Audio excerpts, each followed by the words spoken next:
Hi there, and welcome to our first video on setting up for an electronic classroom while using Scratch. Now, Scratch is a program that was created by MIT, and what it is it's basically an intro-level programming software that uses blocks that you connect together to make a program, and you can make objects move and stuff. So what I'm going to do is I'm going to show you how to use Scratch to set up a simple program that you can use inside your classroom. All right, so let's get started with using Scratch. So first thing you want to look for is after you've downloaded all the software is you want to look for an icon that looks like this. This is Scratch 2.0. There is a Scratch 1.4 offline editing software, but Scratch 2.0 has a few more extra features that allow it to run a little bit more smoothly. You can also use this in HTML5, so you can do it online if you'd like, but if you are like me at my schools, when teaching at my schools, we normally don't have Wi-Fi, so I like to have the offline editor so I can just take it with me in case my school doesn't have Wi-Fi I can use. Alright, so let's open this up. Alright, so today what I'm going to show you is a simple rock, paper, scissors button that you can create. Alright, so here is the Scratch 2 offline editor. Now, this section right here is what they call the stage. This is where after you've coded, your program will run. Down here are your sprites, and your sprites are basically different characters or objects that interact on the stage, and through coding you allow them to move and do different things. Over here is your backdrop, and that's basically just the wallpaper on the background there. So in this far right section here, this is where you write all your scripts. So all of your blocks for code are going to be put in here. Now, a great thing about Scratch, and the reason why I like using it, is because all the blocks basically connect together like Legos, or just like snaps. They just snap together. So everything you need to put together for coding, you just snap the little pieces all together. All right, so let's get started here. So I'm going to open up a file that I have to show the process, kind of a teaching file, if you will. And I have it here. Okay. So now let's take a look at this. All right, so here's the scripts, and over here on the right hand side is basically what I need to put together to make the to make the script for the rock paper scissors bit here. What I'm going to do here first is I'm going to get rid of these costumes here, because I want to show you how to import them as well. Now, this button that I got here, what I did was I went to the up here in the costume section. I went to choose a sprite from library, so click on that. I went to things, okay, and now it's going to take just a little bit to load here. Got some stuff running in the background, so just give her a second. There we go. And I chose this button 3-A. So let's go ahead and click on that. And we can click OK. What that'll do, that'll drop the button right in here. Now, in this right-hand section, in the costume section, is basically just for coloring your sprite, or just doing something special with your sprite. So what we're going to do is we're just going to put a little text box inside here, and we're just going to put start. Alright, so now button 3-A means start.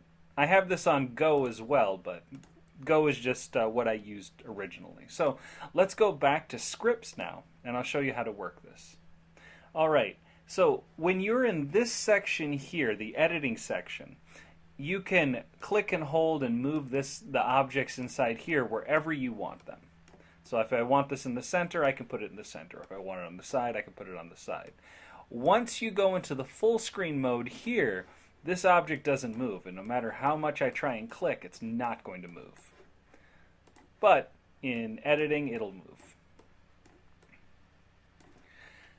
All right, so let's get started first. So the first thing that we need is we need a variable. So let's get rid of this one here that was there before, and let's make a new one. And let's call this number. All right, so now we have number. This little checkbox right here means that it's going to show up inside the editor, or outside the editor, inside the stage here. So if we want to make sure that this isn't seen, just click this little box right here and that'll get rid of it. All right, so first thing what we need to do is we need to declare a variable. Well, so let's set our variable number to, and go up here to operators. Operators allow you to choose numbers and change numbers. To pick a random number between 1 and 3. Now the reason we're choosing pick a random number between 1 and 3 is because between rock, paper, scissors we have 3 items, and we want to make sure that each item is defined by a single number. So in this case, like paper will be equal to 1, rock will be equal to 2, and scissors will be equal to 3. So next what we need to do is let's go up to events here, and let's click on when this sprite is clicked. So meaning whenever I click this. Now if you want to see how this works thus far, let's go to data here, and let's click on this number thing, and you can see that the number up here is going to change every time I click start. Now it's picking the numbers randomly.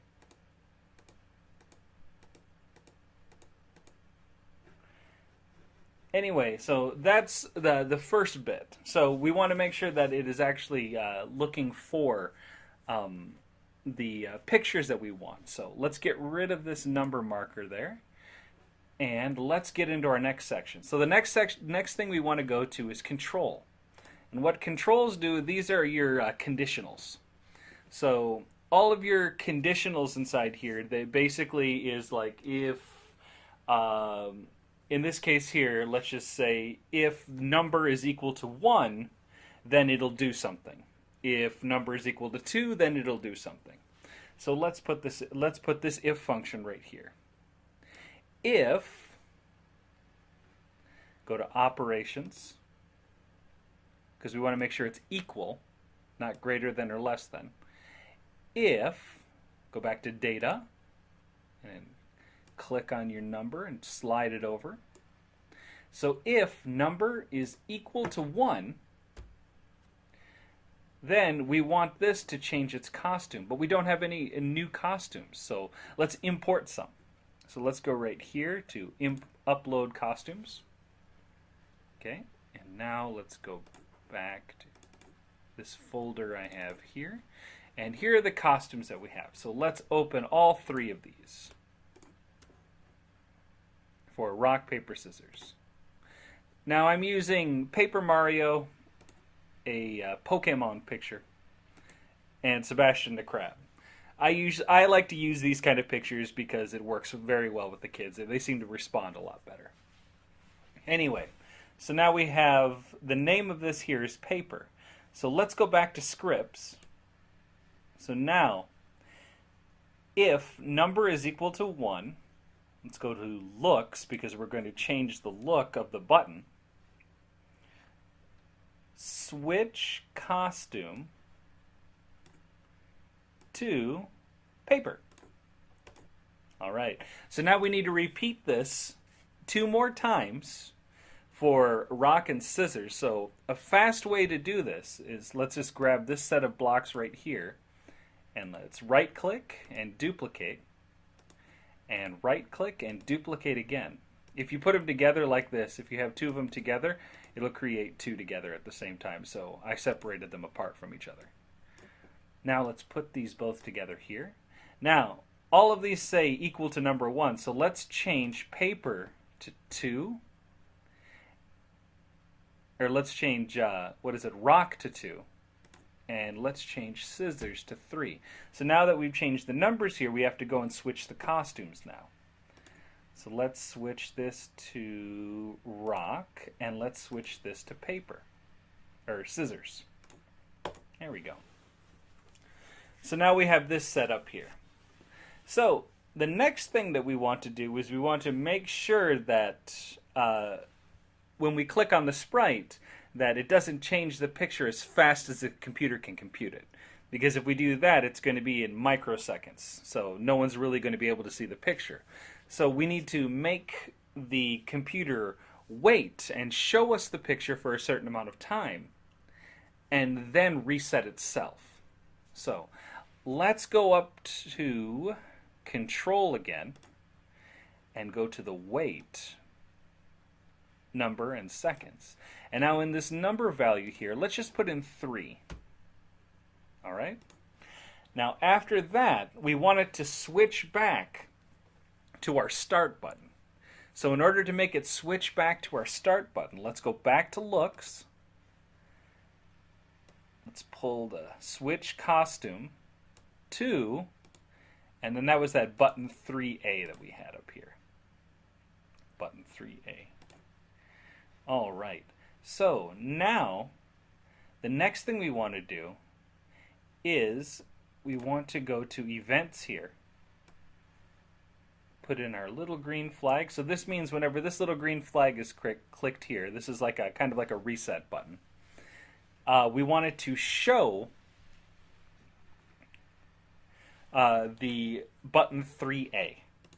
So let's click here on looks, and let's make sure that when we click the green flag there, we switch the costume to button 3A. And then we also make sure that we do show. And show is right over here. This way the computer knows that it needs to show the button that we want. Otherwise it may just stay hidden. So now let's click on the little green flag and test this. Alright, so now we have our start button here. Let's click on data and let's make sure the number is working correctly again. Now when we click on this here, it should change the variable. Let's check. There we go. So we got 1, Mario, waited 3 seconds, and it restarted itself. Let's check it one more time. We got Sebastian the Crab, number 3, and it reset it itself. Everything is working perfectly. Now let's run the full test. Let's take this number off and let's go into full screen mode. Now let's click on this one more time. There we go. We got Sebastian the Crab and Sebastian the Crab.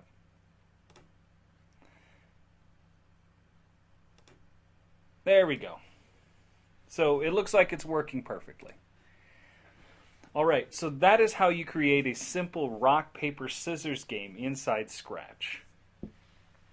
One other thing to note that up here in scripts, we went over scripts and costumes, but there's also sounds. And so if you want to add any sounds to this, like pop, so a little pop like that.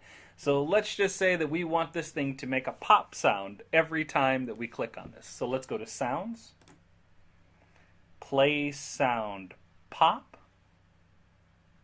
and let's put this in between the wait 3 seconds and our conditionals here. Now when we click on this, it should make a pop sound and it should show the picture. There we go.